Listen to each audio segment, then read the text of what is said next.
पहली Insidious film में Lambert परिवार, पति पत्नी जोश और रेनी और उनके बच्चों डाल्टन, फोस्टर और कैली का इंट्रो दिया गया है। अपने नए घर में जाने के कुछ ही समय बाद डाल्टन एटिक में जाता है जहां उसका सामना एक रहस्यमय चीज से होता है जो आखिरकार उसे कोमा में डाल देती है। 3 महीने बाद चूंकि डाल्टन अभी तक नहीं जागा है, परिवार को भयानक घटनाओं की एक सीरीज का एक्सपीरियंस होना शुरू हो जाता है, जिसमें रात में अजीब आवाजें और यहाँ तक कि रेनी पर एक असाधारण प्रेत द्वारा हमला किया जाना भी शामिल है। ये सोचकर कि उनका घर पर आत्माओं का कब्जा है, लैम्बर्ट्स वहाँ से चले जाते हैं। हालांकि आत्माएं उनके पीछे पीछे उनके नए घर तक पहुँच जाती है। जोश की माँ लोरेन को लाल चेहरे वाले राक्षस चेतावनी देते हुए जोश के पीछे दिखता है, जिससे वो एलिस, रेनिया और उसके हेल्पर स्पेक्स और टकर की मदद के लिए कॉल करने को मजबूर होती है। एलिस बताती है कि जब उन्हें लगा कि वह सपना देख रहा है तो डाल्टन ने वास्तव में एक एबिलिटी गेन कर ली थी, जिसकी वजह से वो आत्माओं की दुनिया में आ जा सकता है। डाल्टन के दिमाग पर बुरी आत्माओं ने कब्जा कर लिया है जो उसके शरीर का उपयोग करने और असल दुनिया में फिर से प्रवेश करने का रास्ता तलाश रही हैं। जोश पहले तो इन दावों को खारिज करता है, पर आखिरकार उसे पता चलता है कि उसके पास डाल्टन जैसी ही एबिलिटी है और उसको याद आता है कि एलिस ने जब बच्चा था इससे निकलने में उसकी मदद की थी। ग्रुप जल्दी से यह फैसला करता है कि डाल्टन को बचाने का एकमात्र तरीका जोश को उसे बचाने के लिए एस्ट्रल प्रोजेक्शन करना होगा। दूसरी दुनिया के अंदर जोश बहुत सी आत्माओं से लड़ता है और अपना रास्ता बनाता है, जिसमें लाल चेहरे वाला दानव और एक बूढ़ी औरत की आत्मा भी शामिल है, जिसने बचपन में उस पर कब्जा करने की कोशिश की थी। आखिरकार डाल्टन को बचाया गया और असली दुनिया में लौटा गया। जैसे ही परिवार डाल्टन के बचाव का जश्न मनाता है, एलिस को कुछ गड़बड़ का एहसास होता है और उसे पता चलता है कि बूढ़ी औरत की आत्मा ने जोश के शरीर पर कब्जा कर लिया है। पकड़े जाने पर जोश अपने परिवार में लौटने से पहले एलिस की हत्या कर देता है। इंसिडियस चैप्टर 2 में एलिस की हत्या के लिए लैम्बर्ट्स की जांच चल रही है। जैसे ही लैम्बर्ट्स लोरेन के घर मूव करते हैं, वे एक बार फिर पैरानॉर्मल एक्टिविटी से पीड़ित होने लगते हैं, जबकि जोश को एक राक्षसी आवाज उसके परिवार को मारने के लिए प्रेरित करती है। लोरेन को पता चलता है कि जोश पर शैतान हावी है और वह रेनी को बच्चों को लेकर भागने को बोलती है। इस बीच स्पेक्स और टकर ने जोश के इतिहास पर और अधिक गौर करना शुरू कर दिया और एलिस पुराने वीडियो टेप की खोज की जब जोश बच्चा था। चमत्कारिक रूप से फुटेज में जवान जोश को देखा जा सकता है। एलिस के पुराने कलीग काल के साथ काम करते हुए तिकड़ी को पता चलता है कि जोश पर बचपन में पाकर क्रेन नाम के एक सीरियल किलर ने हमला किया था, जिसने काला गाउन पहना था और उसे ब्राइड इन ब्लैक का नाम दिया गया था। तो वास्तव में यह पाकर क्रेन है जो जोश पर कब्जा करने वाली बूढ़ी महिला के रूप में है। काल, स्पेक्स और टकर ने जोश को पाकर के कंट्रोल से आजाद करने की कोशिश में उसका सामना किया, जिसके कारण जोश ने उन पर हमला किया और अनजाने में काल को आत्माओं की दुनिया में भेज दिया। वहाँ काल एलिस और असली जोश से मिलता है। असली दुनिया में जोश ने उसके परिवार पर हमला करना शुरू कर दिया, जिसकी वजह से डाल्टन को अपने पिता को उसके शरीर पर कंट्रोल वापस लेने में मदद करने के लिए आत्माओं की दुनिया में जाने के लिए प्रेरित किया। ग्रुप समय के साथ अनस्टेबल हो जाता है। आखिरकार पता चलता है कि पाकर क्रेन के साथ उसकी मां मिशेल ने बुरी तरह से दुर्व्यवहार किया था, जिसने उसे एक लड़की की तरह व्यवहार करने के लिए मजबूर किया और उसे अपने हिंसक प्रवृत्ति की ओर ले गई।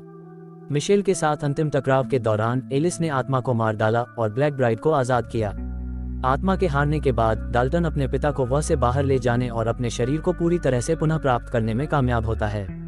काल अपनी एबिलिटी का उपयोग करके लैम्बर्ट्स को एक बार फिर उनकी भयानक यादों को दबाने और खुशी खुशी अपने जीवन में आगे बढ़ने में मदद करता है।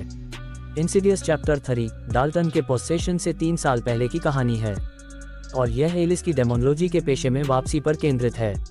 अपने पति की मृत्यु के डेक में और आत्माओं और इसके अलावा के साथ अपने वर्षों के अनुभवों से आहत होकर एलिस ने अपना पेशा छोड़ दिया है। जब किशोरी क्वीन ब्रेना ने अपनी हाल ही में मृत मां के साथ बात करने के लिए एलिस की मदद मांगी तो एलिस ने मना कर दिया। इसके बाद क्वीन उस आत्मा का निशाना बन जाती है जिसे उस आदमी के रूप में जाना जाता है जो सांस नहीं ले सकता है, जिसके कारण वह एक कार से टकरा जाती है और टेम्पोरली व्हीलचेयर पर आ जाती है। क्वीन के पिता सीन इंटरनेट डेमोनोलॉजिस्ट स्पेक्स और टकर की मदद लेते हैं, लेकिन जल्दी ही उन्हें एहसास होता है कि वे धोखेबाज हैं। काल ने एलिस को क्वीन को बचाने में सहायता के लिए ऑफर किया, प्रोत्साहित किया और स्पेक्स और टकर से मिलने पर वह उन्हें अपने मिशन में शामिल होने के लिए इनवाइट करती है। एलिस आत्माओं की दुनिया में प्रवेश करती है और उस आदमी से लड़ती है जो सांस नहीं ले सकता है, लेकिन उसे पता चलता है कि क्वीन को खुद आत्मा को हराना होगा। एलिस क्वीन की मां लिली की तलाश करती है, जिससे क्वीन को मदद मिलती और वो सफलतापूर्वक आत्मा को हरा देती है। क्वीन के बच जाने के बाद एलिस ने परिवार को अलविदा कह दिया और ऑफिशियली डेमोनोलॉजी में लौटने का फैसला किया, जिसमें स्पेक्स और टकर उसके नए असिस्टेंट थे।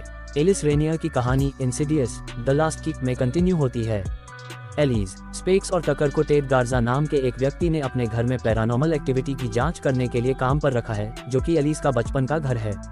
ये घर एलिस के लिए दर्दनाक यादें ताज़ा कर देता है, जिसके पिता अब्यूसिव थे और उसकी मां को एक राक्षस ने मार डाला था। एलिस बचपन में ही अपने पिता की पिटाई से बचने के लिए अपने भाई क्रिश्चियन को छोड़कर घर से भाग गई थी। एलिस, स्पेक्स और टकर को अंततः पता चलता है कि टेड वास्तव में अपने घर के अंदर एक युवा महिला को बंदी बना रहा है और स्पेक्स सेल्फ डिफेंस में उसे मारने के लिए मजबूर है। इसके बाद क्रिश्चियन अपनी बेटियों मेलिसा और इमोजेन के साथ अपने बचपन के घर लौट आता है। हालांकि दशकों पहले उसे छोड़ने के लिए एलिस से वह नाराज है। मेलिसा पर एलिस के बचपन के घर के राक्षस, जिसे कीफेस के नाम से जाना जाता है, द्वारा हमला किया जाता है, जो उसे दूसरी दुनिया में फंसा देता है। जैसे ही एलिस मेलिसा को बचाने का रास्ता खोजती है, उसे पता चलता है कि उसके पिता जेरल्ड ने भी युवा महिलाओं का अपहरण कर लिया था और उन्हें उनके घर के अंदर बंद कर दिया था। एलिस पर फिर कीफेस द्वारा हमला किया जाता है और उसे दूसरी दुनिया की ओर खींच लिया जाता है।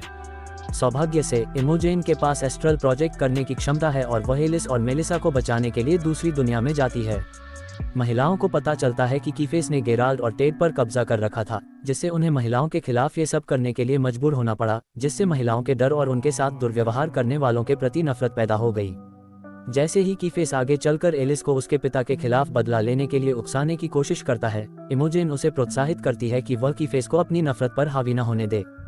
जैसे ही कीफेस एलिस पर हमला करता है, जेरल्ड की आत्मा उसे बचाने के लिए खुद का बलिदान दे देती है। जैसे ही कीफेस रेनिया परिवार पर हमला करना जारी रखता है, एलिस की मां ऑड्रे की आत्मा राक्षस को हराने में मदद करने के लिए आती है। वहां से भागने का प्रयास करते समय महिलाएं गलती से एक गलत दरवाजा खोल देती हैं, जिसके कारण युवा डाल्टन लैम्बर्ट दूसरे निकास की तलाश में लग जाते हैं। वे गलती से दरवाजा खुला छोड़ देते हैं, अनजाने में आत्माओं को डाल्टन तक का रास्ता प्रदान करते हैं और पहली इंसिडियस फिल्म की घटनाओं को सेट करते हैं।